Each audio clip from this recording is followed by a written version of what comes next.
Hello, my friends. I am now trying to do um, water electrolysis, and for some reason, there's absolutely nothing happening. This is my apparatus, as you can see it. This piece of tube here is detached because it's supposed to be in the hydrogen, and I don't actually need it for anything right now, so I just need it to vent off from the water jar, and it's not in a big enough quantity to be in any real danger, so I'm just letting it like that. It's pretty well ventilated area as well. I have this is the kitchen. I have this vent in the wall here, and that goes on top of the apartment building, and the window here. If I open the window, it just there's no real problem. If I open the entrance door as well, it anything that is airborne is just out in a matter of seconds. So actually, uh, why I'm amazed by this is because I actually did hydrogen and chlorine the other day with salt and water. Now I have sodium bicarbonate, or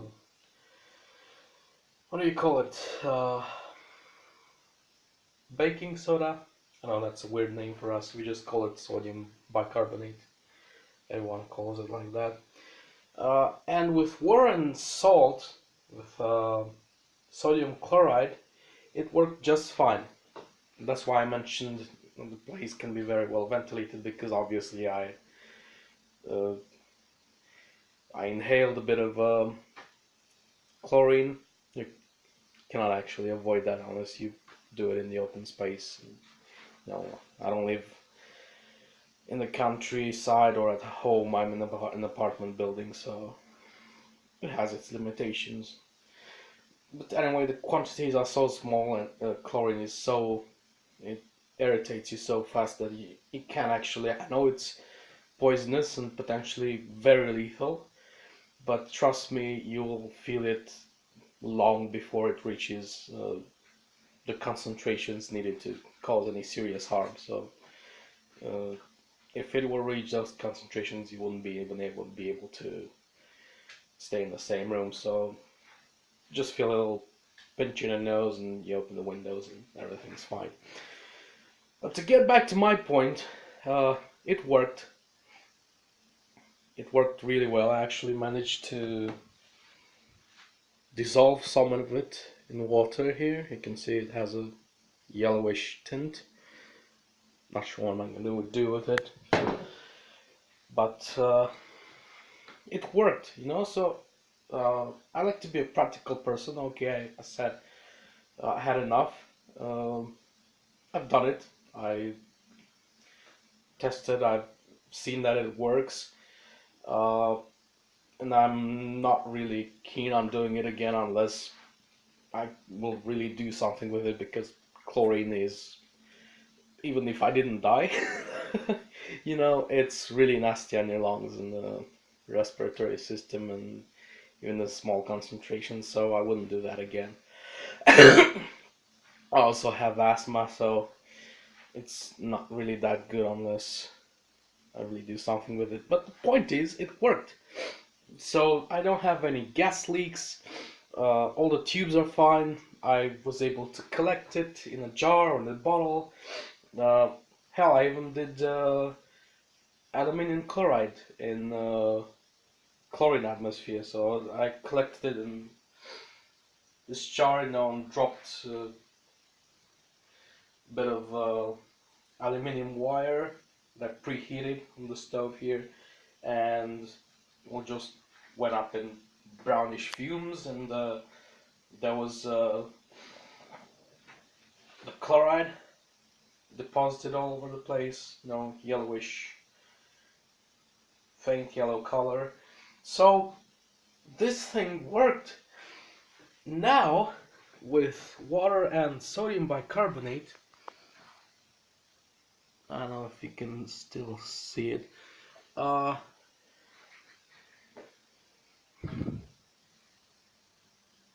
Most of it dissolved.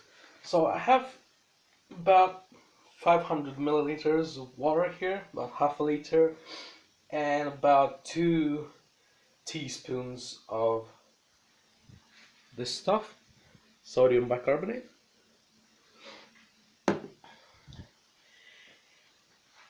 And nothing happens.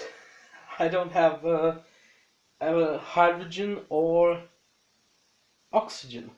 And what I really wanted to do, I said, well, I'm gonna stop producing chlorine because I don't really have any use for it other than to make my lungs sick. This is a capital city. I'm right next to the boulevard. You can see a car right now, another car there. There goes the police. It's a very, very crowded place and very polluted. So there are moments when you can open all the windows you want. You won't have clean air. We're breathing in just exhaust gases from cars and factories and things like that. And with someone that also suffers from asthma, trust me, you feel that every day. It's getting out of the city just for a few hours and you realize the junk that we breathe here. So making oxygen at home would be such a great idea that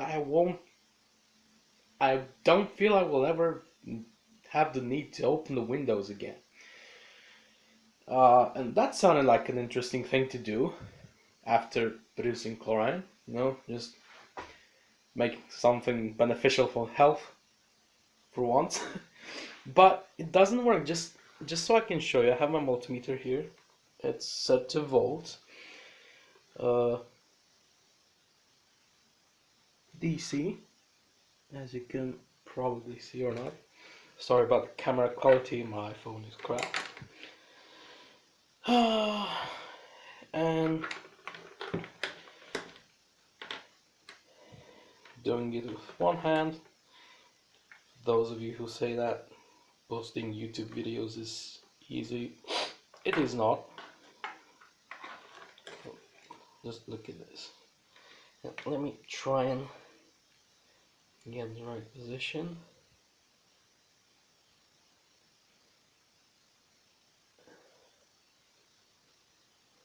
Oh, come on.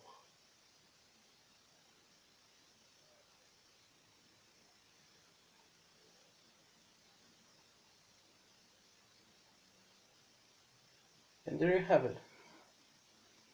11.96 volts right here. So I have the volts. It's not a crappy transformer. I have this LG switching power supply from an external DVD drive. Presumably with a transformer you can get a lot more AC than you wanted. If the capacitor goes bad or anything. So this is really this is real DC, as DC as you can get at home. And it worked. This is the same I used last night to choke on chlorine. And there's nothing here. I'm going to show you.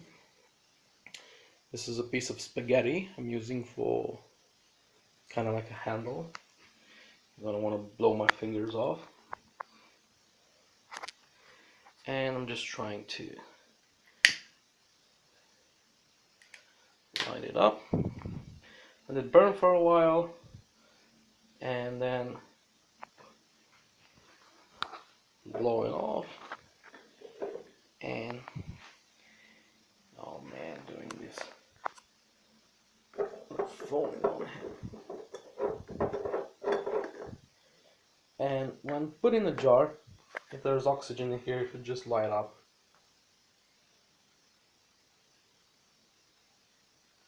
and there's absolutely nothing. So there's absolutely no oxygen there. And this is not just a test I've learned at school or seen on the internet. I actually did it myself, and I've seen that it works, so I'm really sure it works, because I made oxygen once with what's this? It's a little bit cracked, but that doesn't matter, it should still gather inside. I produced oxygen with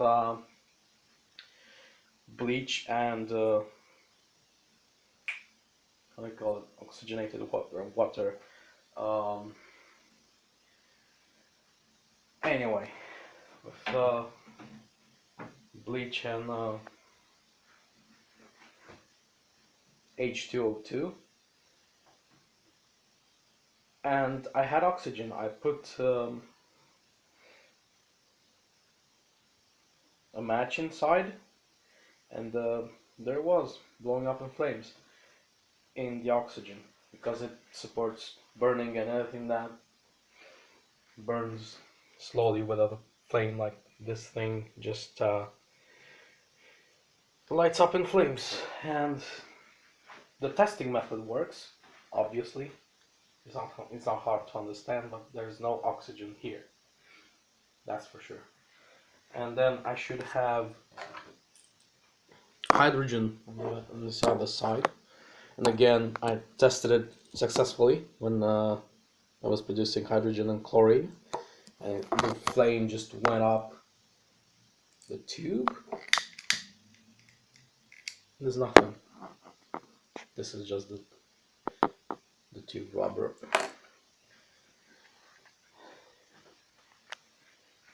And this thing is probably connected here for an hour or two, for the last hour or two, and it's just not working. In the middle of these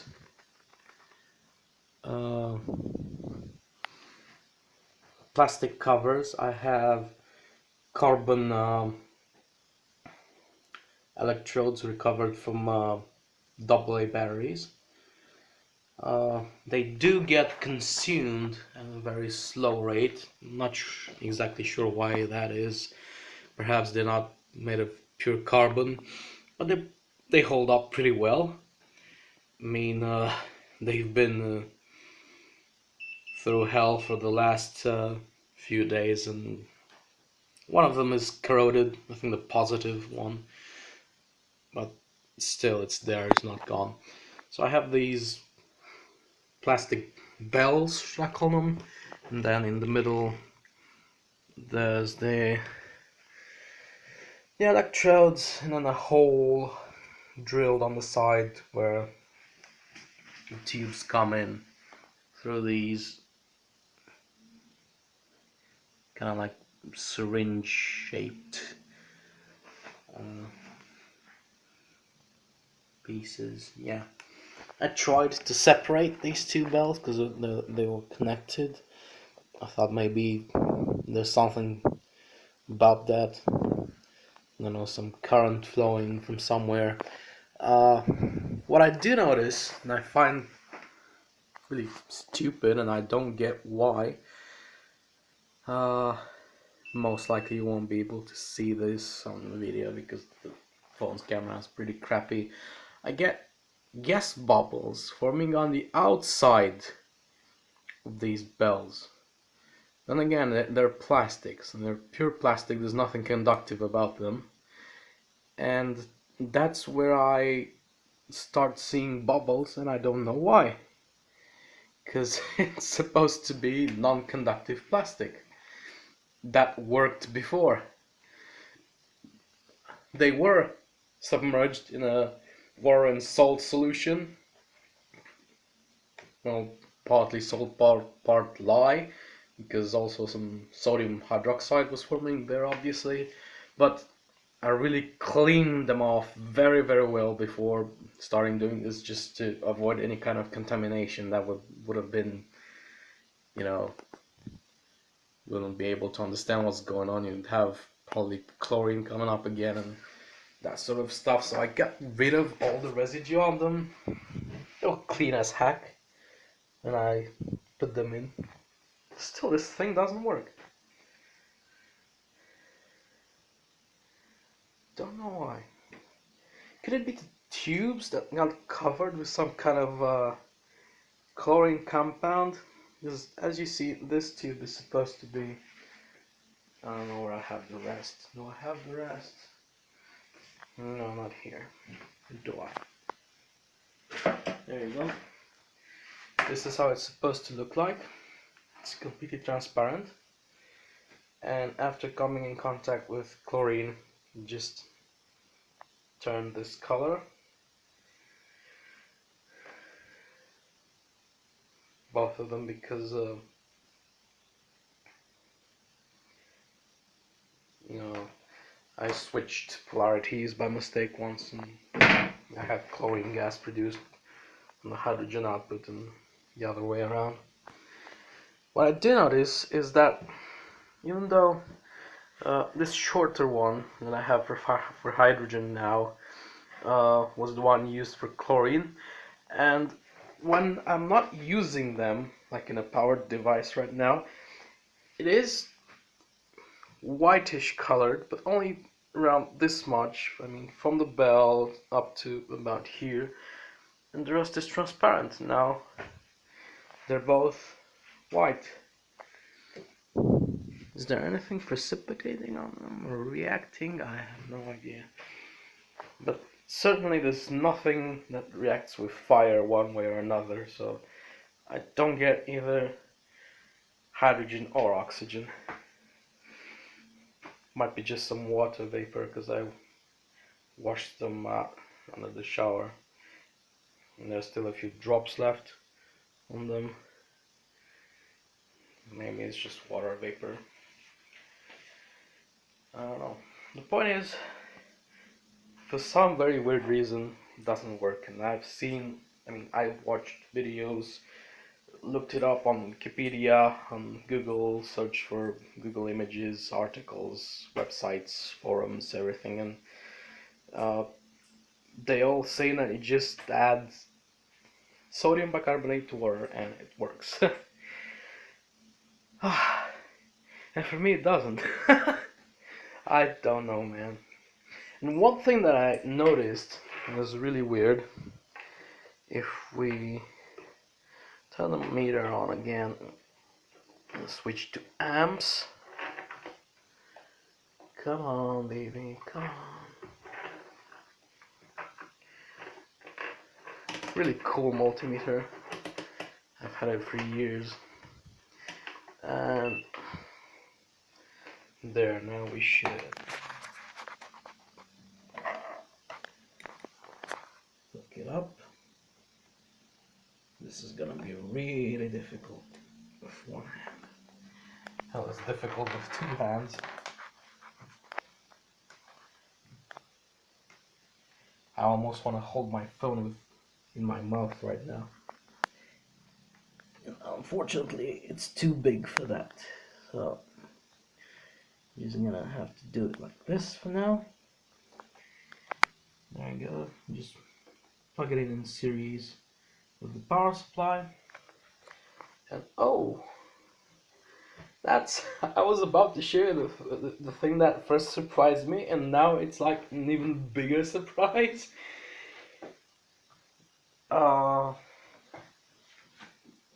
We're about the same level of liquid with water and salt. I had about 500, maybe even 600 or 700 milliamps. With this thing, I couldn't get more than 100 milliamps. And now it has dropped to 63 milliamps. And now I'm not actually very sure about the numbers, because chemistry is not a thing that I've done all my life. It's just I like science and I like to build stuff.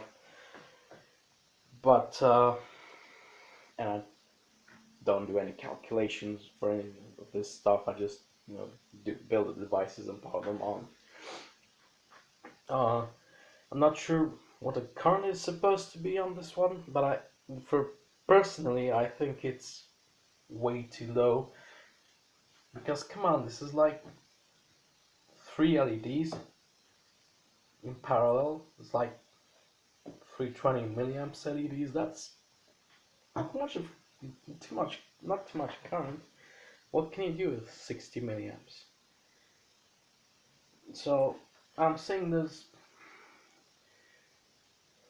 no wonder that there's not much going on with this value. And again, this power supply is just fine. Maybe if I just wiggle the crocodile clips a bit.